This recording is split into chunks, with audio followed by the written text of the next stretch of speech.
Donc du coup, Lorlaï Cazenave, Étienne m'a déjà un petit peu introduit. Je suis chargée d'études au sein de la Chambre d'agriculture de la Gironde et je travaille donc sur la thématique de gestion durable des sols viticoles. Et je fais partie de l'équipe qui est présente au dos du petit livret qui vous a été distribué, qui se trouve dans vos pochettes.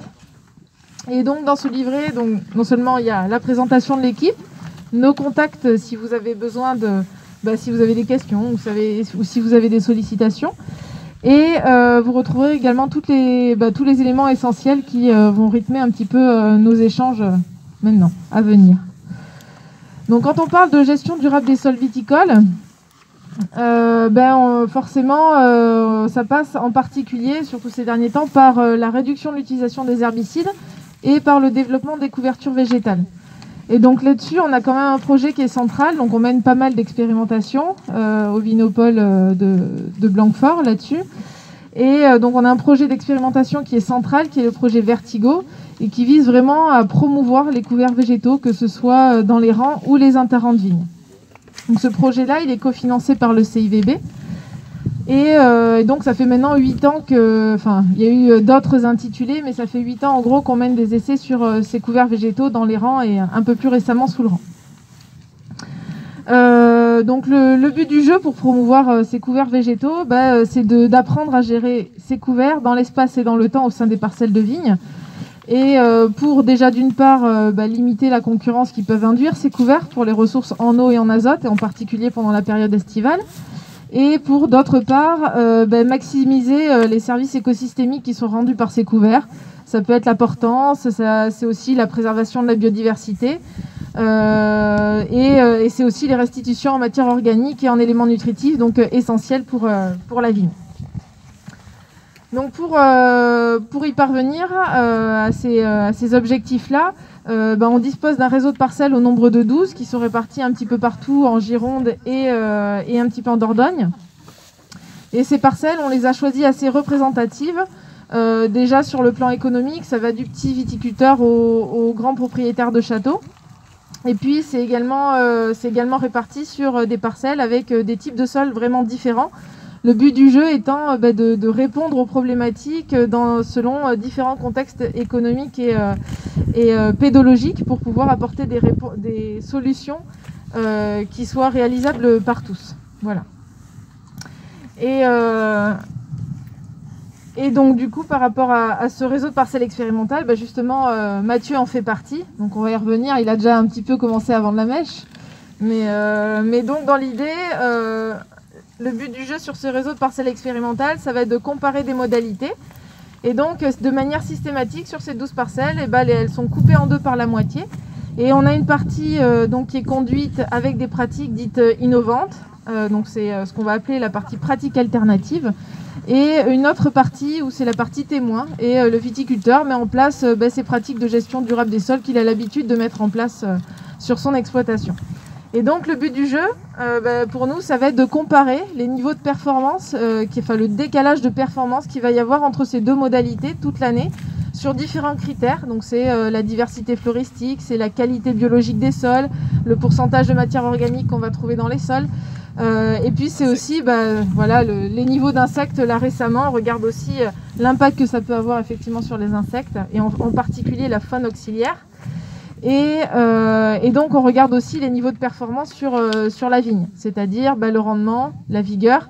Et on va jusque faire des vinifications pour des parcelles où les pratiques de gestion durable des sols fonctionnent bien, pour voir si effectivement les pratiques qu'on met en œuvre au niveau des sols, ça s'en ressent jusqu'à la dégustation.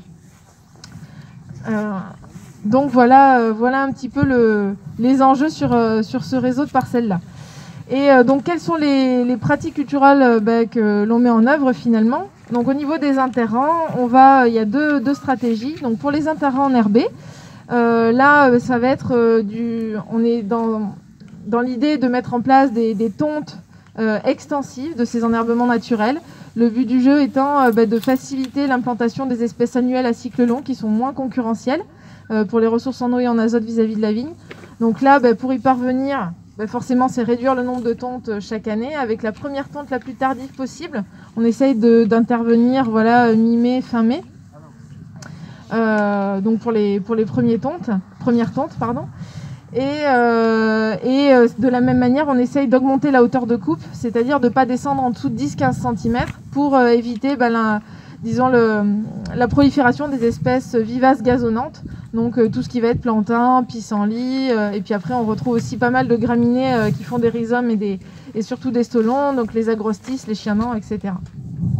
Donc voilà un petit peu toutes les espèces que l'on essaye de calmer par justement une gestion un petit peu différente de ces enherbements naturels.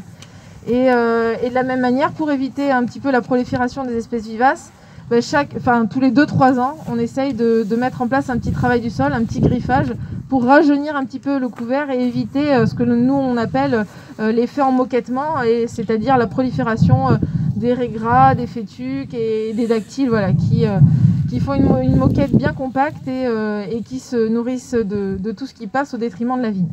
Et qui imperméabilise le sol. Voilà, et qui imperméabilise le sol, exactement. T'as bien appris tes leçons. Ouais. Donc ça c'était pour l'interrant enherbé, et ensuite donc on a l'interrant travaillé. Donc sur les interrants travaillés, là on va mettre en place des couverts végétaux hivernaux, ce que l'on appelle aussi les engrais verts. Et donc pour ceux qui connaissent pas, donc ce sont des espèces, c'est une culture associée. Donc pourquoi associée? C'est parce qu'elle n'est pas récoltée, elle est restituée au sol. Et donc c'est des espèces qui sont, ce sont des mélanges avec des espèces annuelles exclusivement, qui sont implantées avant ou après vendange. Donc nous on essaye pour que vraiment, pour optimiser le plus possible la réussite du couvert, on essaye de ne pas dépasser le 15 octobre pour les semis d'engrais verts. Et donc c'est laissé pendant toute la période hivernale. Donc ces couverts ils se développent, ils permettent vraiment de protéger les sols de l'érosion. C'est aussi un refuge pour la biodiversité. Et puis après, pour la sortie de l'hiver, pour diverses raisons, hein, ça peut être le risque de gel, la gêne pour le passage des employés, ça peut être aussi la gêne pour la pulvérisation, pour ceux qui tardent à détruire les couverts. Et donc du coup, là, on va déclencher la destruction de ce couvert. Et là-dessus, il y a différents moyens de destruction qui existent. En fonction de l'outil utilisé, ça va être la finesse de broyade de la végétation qui va être différente. Et donc c'est vrai que nous, après 8 ans d'expérimentation sur cette thématique-là, on essaye de favoriser le plus possible un effet mulch. Et donc pour ça, on va favoriser des destructions qui vont permettre d'avoir un rendu très grossier. Donc une végétation qui est à peine broyée. Et donc on va favoriser aussi tout ce qui va être type rouleau, parce que ça va venir coucher, pincer les couverts à la base, et donc ça va quand même laisser vraiment le couvert à la surface et favoriser cet effet mulch. Donc cet effet mulch, il a vraiment plein de qualités, hein. Donc en particulier pendant la période estivale, ça permet d'éviter d'une part le salissement de la parcelle et la recolonisation par les adventices, donc ça limite les problématiques associées à la concurrence estivale pour les ressources en eau et en azote, et puis c'est aussi le moyen d'éviter l'évapotranspiration du sol, donc ça va quand même permettre de garder une humidité au niveau du sol et éviter les blocages alimentaires qu'on peut voir dans certains vignobles, et en particulier ces derniers millésimes où les fins de saison sont assez contraignantes d'un point de vue hydrique. D'ailleurs chez Mathieu, mais on va en reparler, il y avait un très très beau mulch, et on a pu voir effectivement que c'était positif pour la concurrence. Ouais. Donc voilà un petit peu ce qu'on fait au niveau des interrants. Et donc comme je vous disais, de manière un peu plus récente, on s'intéresse à la gestion des enherbements sous le rang. Donc là pareil, ça fait 3 ans qu'on a commencé à travailler sur de l'enherbement naturel. La limite à ces enherbements naturels, c'était vraiment les modes de gestion. Donc là-dessus, justement, avec le partenariat avec Mathieu et son papa, du coup, on a essayé de voir ensemble comment est-ce qu'on pouvait améliorer les débits chantiers sur l'entretien du cavaillon, sur des tondeuses, mais on va en reparler. Et donc on fait ces essais d'enherbement naturel, et en parallèle, depuis 2 ans, en partenariat avec les semenciers qui font partie du projet Vertigo, on essaye également d'implanter des petites légumineuses gazonnantes. Donc là, c'est l'intérêt des légumineuses gazonnantes, c'est vraiment que c'est autonome d'un point de vue azoté, puisque ce sont des légumineuses qu'elles ont cette capacité de capter l'azote atmosphérique et de la rediriger dans les racines via des nodosités.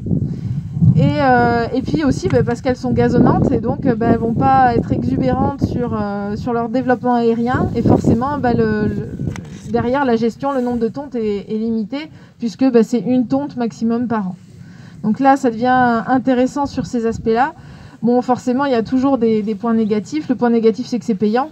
Donc à l'inverse de l'enherbement naturel, bien entendu. Donc si on se loupe sur les semis, c'est un petit peu dommage parce que ça a quand même un coût. Et donc en parallèle, le gros souci aujourd'hui, c'est l'appui technique pour semer ces espèces sous les rangs parce qu'on n'a pas les outils qu'il faut. Et donc les agroéquipementiers sont un petit peu lents pour développer des machines accessibles qui puissent semer sous les rangs de manière efficace. Donc là-dessus, c'est pareil, on y a travaillé un petit peu cet été et puis on va vous présenter le fruit de cette collaboration avec les viticulteurs partenaires du réseau Vertical.